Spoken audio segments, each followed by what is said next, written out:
আসসালামু আলাইকুম বন্ধুরা, সবাই কেমন আছো? আজকে আমি তোমাদের দেখাবো পাঙ্গাস মাছের ভুনা রেসিপি। এই জন্য প্রথমে মাছটিকে সুন্দরভাবে কেটে নিয়েছি। এখন মাছটি পরিষ্কার করে ধুয়ে নিলাম। এখন মাছটিকে ধোয়ার পরে হলুদ, কিছুটা লবণ এবং মরিচের গুঁড়া দিয়ে নিলাম। এখন মাছটিকে সুন্দরভাবে মাখিয়ে নিচ্ছি। এখন মাখানো হয়ে গেছে।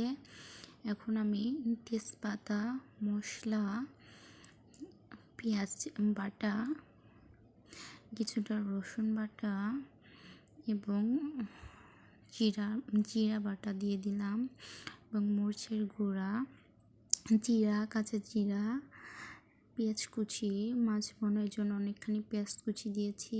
এখন দিয়ে দিলাম কাঁচামরিচ এবং পেঁয়াজ কুচি দেওয়া হয়ে গেছে। এখন হলুদের গুঁড়া, 2 চা চামচ হলুদের গুঁড়া দিলাম।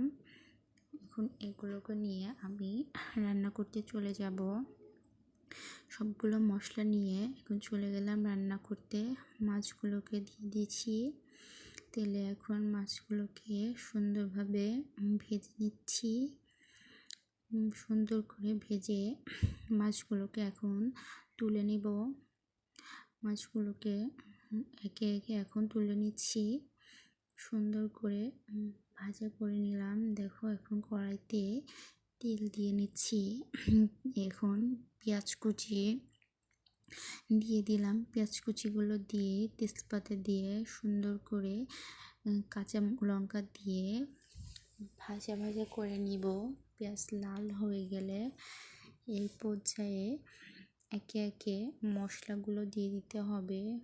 পেঁয়াজ বাটা, রসুন বাটা, জিরা বাটা, লঙ্কার গুঁড়া, হলুদ গুঁড়া সবগুলো দিয়ে নেড়ে চেড়ে নিব। সুন্দর করে নেড়ে যাতে পুড়ে না যায় এই জন্য একটু পানি দিয়ে দিতে হবে।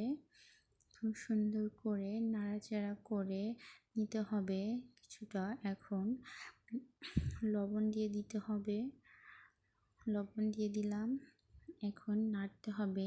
তেল যখন উপরে চলে আসবে তখন কিছুটা পানি দিয়ে দিলাম। এখন পানি দিয়ে কিছু মিনিট পরে উঠলে মাছগুলো ছেড়ে দিতে হবে। এখন কিছু সময় জাল করতে হবে। দেখো বন্ধুরা, এখন নামিয়েছি।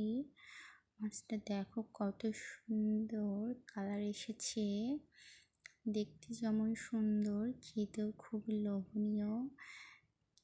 দেখুন, যে ভালো লাগলে অবশ্যই লাইক, কমেন্ট এবং সাবস্ক্রাইব করতে ভুলবেন না। দেখো কত সুন্দর কালার এসেছে।